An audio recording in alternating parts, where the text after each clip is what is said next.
Vos hablás de una lógica de la disyunción, ¿no? Y la primera pregunta, Santiago, es en todo caso, ¿cómo opera como primera aproximación al fenómeno que estamos viviendo esa disyunción en este momento en la sociedad argentina?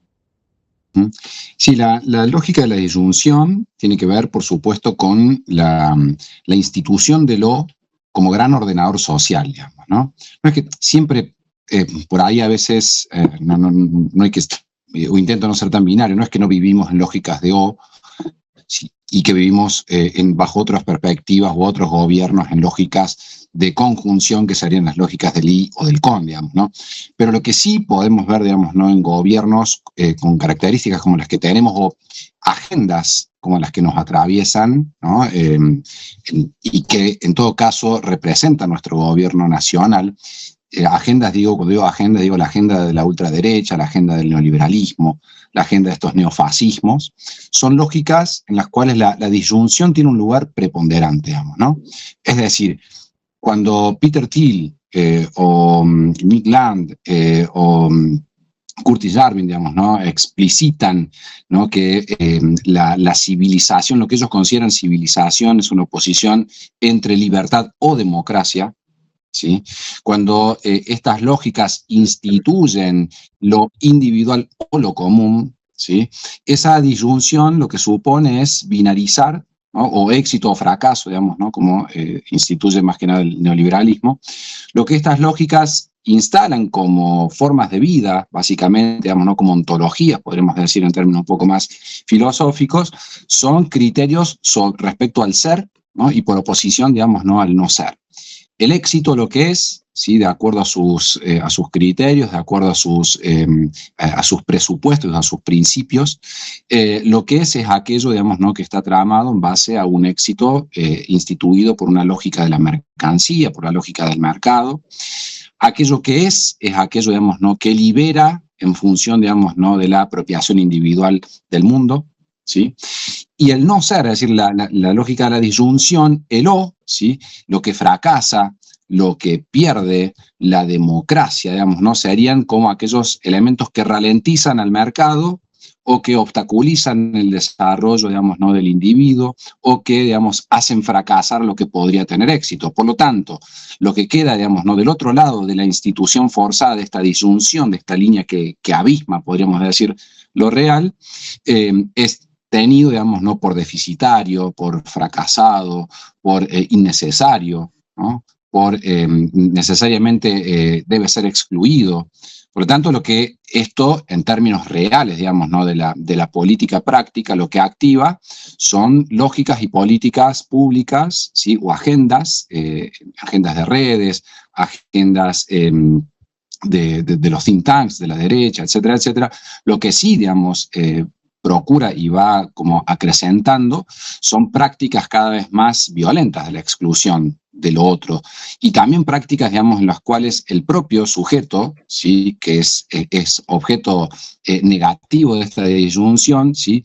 Es decir, este sujeto que queda del otro lado, digamos, abismado, es, por supuesto, ¿no? Receptor de estas violencias, digamos, ¿no? Estas violencias que lo excluyen, que lo separan, que lo cortan, digamos, ¿no? Del funcionamiento de un modelo, digamos, social en el cual, por supuesto, hay o está pensado para muy pocos o muy pocas.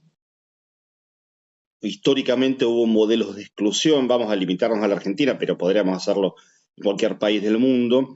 Y recordaba, hace casi un cuarto de siglo, en el 2001 y la crisis, pasó en todo el país esto y el fenómeno de los saqueos, por ejemplo, derivó en que como modo de control de los barrios, de los territorios, se había desparramado, policía mediante, actores estatales mediante, la idea de vienen de otro barrio a saquearnos, ¿no? Entonces la gente ya se quedaba en su barrio.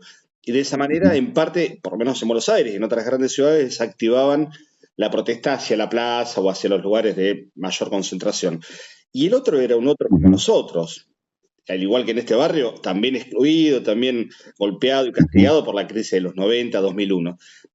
hoy ese tránsito, ¿no?, del otro, digamos, esa crueldad de la que tanto se habla, ¿cómo la ves manifestada? Sí, claro. Yo creo que esta lógica de la disyunción de la que hablamos recién, lo que activa, digamos, no vuelvo a decir, en términos de agenda o de políticas públicas, cuando es gobierno, como en el caso de nuestro país, es justamente, digamos, ¿no?, el ordenamiento, o vamos a decirlo mejor, la destitución de la conjunción. ¿Qué significa, digamos, o cómo lo podemos pensar tal vez? La destitución de la conjunción significa romper todos los lazos o todos los criterios o todas las políticas que invitan o trabajan o han luchado justamente por la conjunción, digamos, ¿no?, por el y por el com. Podríamos pensar todas las políticas que los sectores populares, que los sectores del trabajo, que los sectores subalternizados, etcétera, etcétera, le hemos disputado, digamos, ¿no?, aquello que los tenía afiliados a privilegios, han sido políticas en las cuales la conjunción ha sido, digamos, no solamente el principio organizativo, sino el principio fundacional, digamos, ¿no?, de los derechos o de los principios de posibilidad de un bienestar o de un desarrollo, digamos, ¿no?, común, más igualitario, más armónico, más bienestarista, como le querramos decir, pero, digamos, el punto de partida ha sido la conjunción. Podemos pensar que en oposición, digamos, ¿no?, esta lógica de la disyunción, lo que hace es un trabajo muy mentado, digamos, ¿no?, muy bruto también, por supuesto, pero sí muy, al mismo tiempo que bruto, sí muy específicamente arraigado, digamos, ¿no?, en canibalizar, digamos, ¿no?, en destituir a aquello, digamos, ¿no?, que podemos pensar como lógica de conjunción. Y uno de los, creo, de los grandes críticas o de las formas políticas de este tiempo, diríamos mejor, podremos pensar lo que algunos sociólogos llaman activar las lógicas de la implosión. ¿Qué significa activar lógicas de la implosión? Bueno, esto básicamente, hacer que los sujetos, las subjetividades, en términos individuales y colectivos, implosionen, es decir, digamos, ¿no?, que provocar degradaciones, digamos, no inmanentes de la subjetividad hacia adentro. Es decir, que las instituciones, por ejemplo, que son las instituciones educativas, las instituciones de salud, o los actores colectivos, implosionen significa básicamente que corten estos lazos comunicantes, digamos, ¿no?, que activarían la posibilidad de pensar algo, digamos, ¿no?, colectivamente. Si algo implosiona, no salpica. Si algo no estalla, ¿sí?, no se ramifica. Cuando en el 2001, decías vos, estalla, lo que genera, digamos, ¿no?, son actos de solidaridad, digamos, ¿no?, entre sujetos que se empiezan a reconocer como víctimas, digamos, ¿no?, como subalternizados, como oprimidos, como violentados, digamos, ¿no? La práctica inmediata a veces del poder, como vos bien decías, es ordenar otra vez, digamos, ¿no?, inmediatamente la separación. Yo creo que este tiempo, digamos, ¿no?, la ultraderecha, el neoliberalismo, el capitalismo tardío, digamos, ¿no?, de este tiempo, aprende, digamos, ¿no?, como se suele decir, son agendas que aprenden. Y uno de los grandes aprendizajes, tal vez, de los movimientos, digamos, que intentaron subvertir el estado de cosas en post-2001, en Argentina como en Latinoamérica, ¿sí?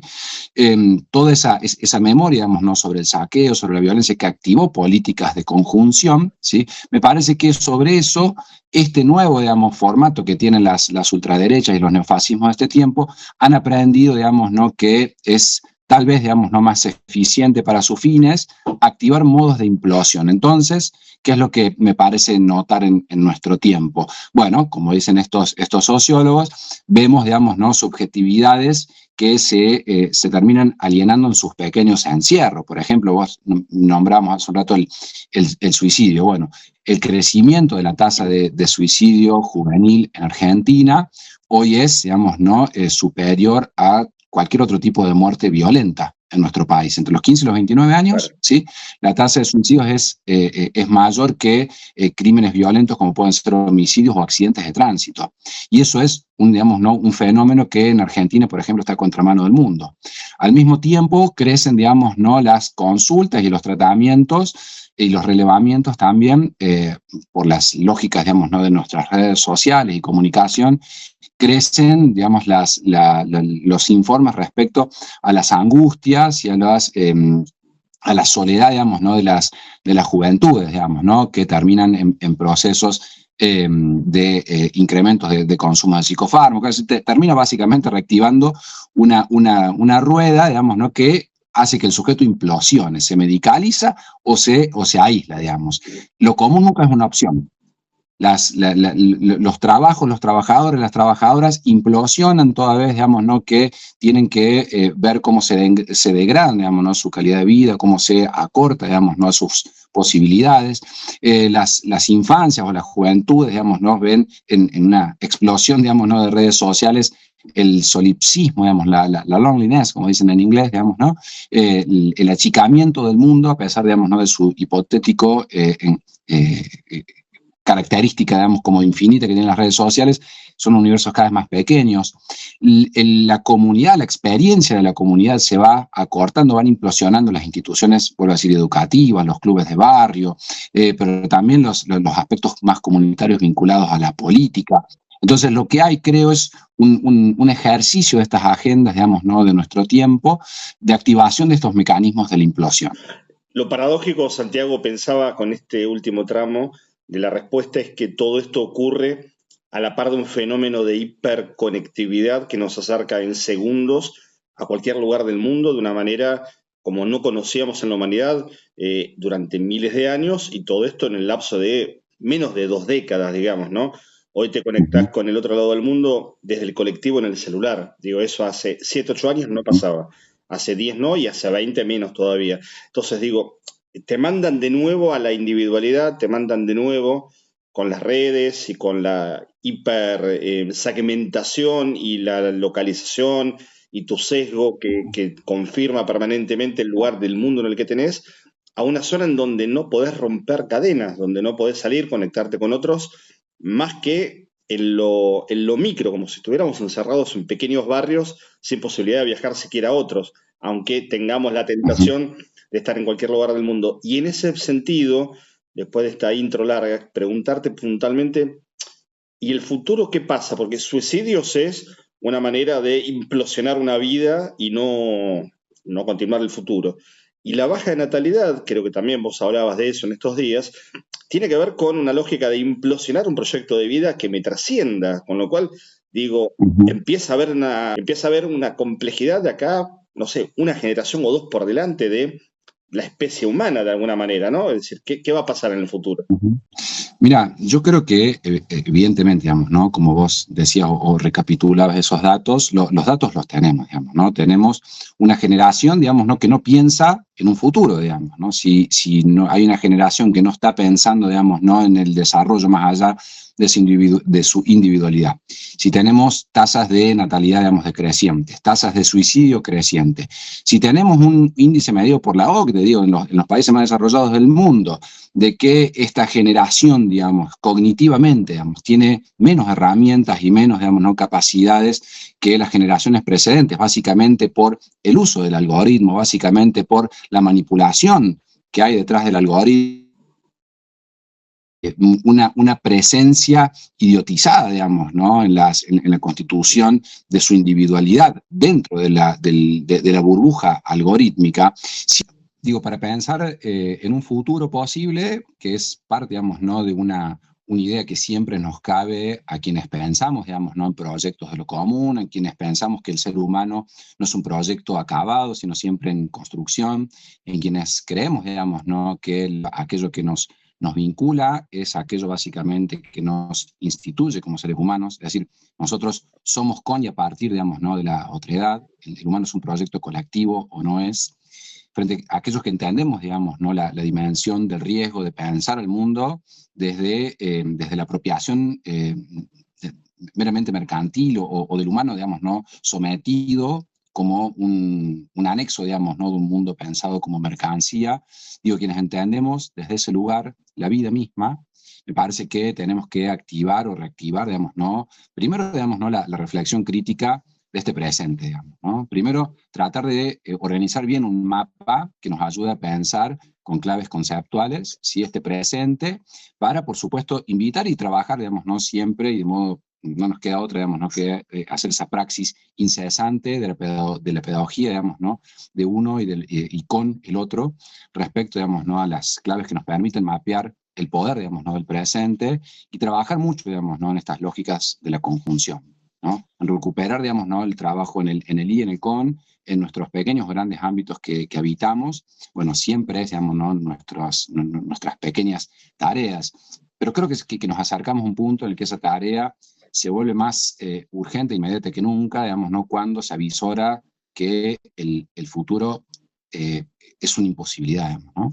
Cuando estamos en una situación en la cual los datos, digamos, ¿no? en nuestro presente activa, digamos, ¿no? una posibilidad de futuro, bueno, si no nos hacemos las preguntas adecuadas o indicadas ahora, después siempre será muy tarde.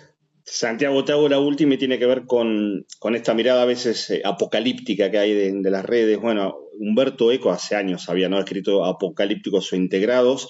Por ahí algún debate de eso, más allá de un par de décadas que han pasado, permanece en términos de, bueno, ¿qué hacemos con la máquina, no? La máquina es la tecnología, como la rompemos al estilo de la revolución industrial, porque el problema es la máquina, y volvemos a un estado previo al que ya no se va a volver, o lo resignificamos, disputamos el sentido, disputamos la propiedad inclusive, aunque parezca utópico hoy en día de eso.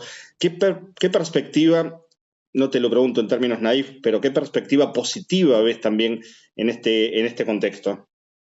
Yo creo que el desarrollo tecnológico, digamos, ¿no? es extraordinario, es parte consustancial del ser humano. El problema, digamos, es que el concepto, digamos, ¿no? de propiedad, digamos, con la cual se constituye o se instituye la tecnología de nuestro tiempo, ha evitado o ha perforado la posibilidad de que esa tecnología sirva, digamos, ¿no? a lo humano, digamos, ¿no? como un fin en sí mismo, y pase, digamos, ¿no? a servir absolutamente a un fin de acumulación, digamos, ¿no? al infinito, que rompe, digamos, ¿no? cualquier criterio de conjunción, esto que decíamos, ¿no? de lo humano.